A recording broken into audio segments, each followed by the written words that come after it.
আসসালামু আলাইকুম রহমতুল্লাহি তাআলা ওয়া বারাকাতুহু। সম্মানিত ফেসবুক বন্ধুগণ, কেমন আছেন? আশা করছি সকলেই ভালো আছেন। আমিও আছি আলহামদুলিল্লাহ। আল্লাহ রাব্বুল আলামিনের দরবারে লাখ কোটি শুকরিয়া আদায় করছি, আমিও ভালো আছি। সম্মানিত ফেসবুক বন্ধুগণ, আপনাদেরকে একটি হাদিস স্মরণ করার জন্য আপনাদের কাছে হাজির হয়েছি।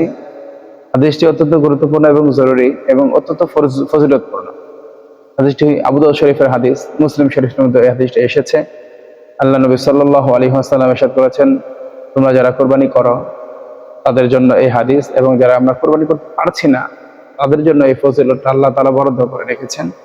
হাদিসটা হচ্ছে, তোমরা যারা কোরবানি করবে, তোমরা এই জিলহজ মাসের 1 তারিখ থেকে ধরে কোরবানি করার আগ পর্যন্ত তোমাদের চুল, গোফ, নখ, বগলের নিচের পশম, নাভির নিচের পশম অর্থাৎ শরীরের অবাঞ্ছিত পশম কাটা থেকে নিজেদেরকে বিরত রাখবা। ফজিলত, আল্লাহ রাব্বুল আলামিন তোমাদেরকে 2টা কোরবানির সওয়াব দেন।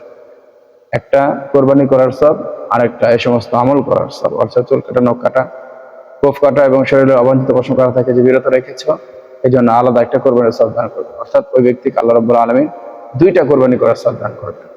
পক্ষান্তরে যিনি কোরবানি করেন না, কারণ কোরবানির ইবাদতটা হচ্ছে তো অর্থের সাথে সম্পর্ক, যিনি কোরবানি করতে পারবেন না তার জন্য কি ফজিলত? হ্যাঁ, তার জন্য এই ফজিলত।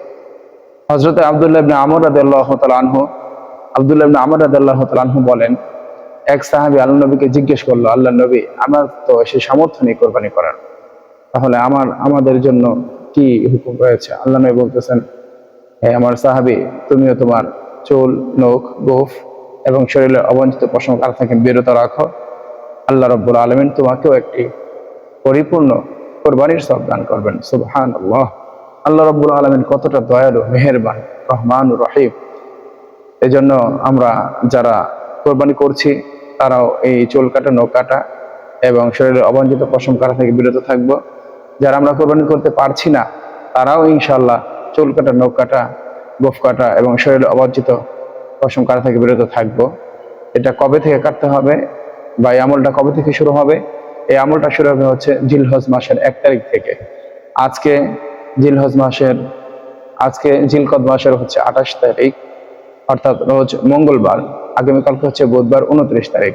তো আমরা এই আমলটা করতে যারা ইচ্ছুক তাদের অবশ্যই আগামীকালকে বুধবার আসর থেকে ধরে মাগরিবের আগ পর্যন্ত আমাদের শরীরে যে অবাঞ্ছিত পশম, চুল, গোফ এগুলো আছে, নখ কাটছে, এগুলো সব কেটে ফেলবো।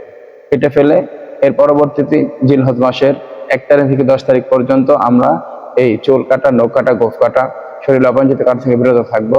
তাহলে আল্লাহ রাব্বুল আলামিন আমাদের সকলকে এই কোরবানি যারা করবে তাদেরকে আল্লাহ তাআলা দ্বিগুণ সওয়াব দান করবেন। যারা কোরবানি করতে পারছে না বা পারবে না, আল্লাহ রাব্বুল আলামিন তাদেরকেও কোরবানি সওয়াব দান করবেন। অত্যন্ত ফজিলতপূর্ণ এবং গুরুত্বপূর্ণ একটি হাদিস। হাদিসটা আমরা যারা শুনেছি আমল করার জন্য আল্লাহ তাআলা তৌফিক দান করে। যারা শুনতে পারেন নাই তাদেরকে এই ভিডিওটা শেয়ার করে দিবেন, তারা যেন দেখতে পারে, শুনতে পারে এবং আমল করতে পারে। আল্লাহ রাব্বুল আলামিন আমাদের সকলকে যে কথাগুলি বললাম, শুনলাম, প্রত্যেকটা কথার উপর যেন আমল করার তৌফিক দান করেন। আল্লাহুম্মা আমিন। ওয়া আখিরু দাওয়ানা আনিল হামদুলিল্লাহি রাব্বিল আলামিন। আসসালামু আলাইকুম ওয়া রাহমাতুল্লাহি তাআলা ওয়া বারাকাতুহু।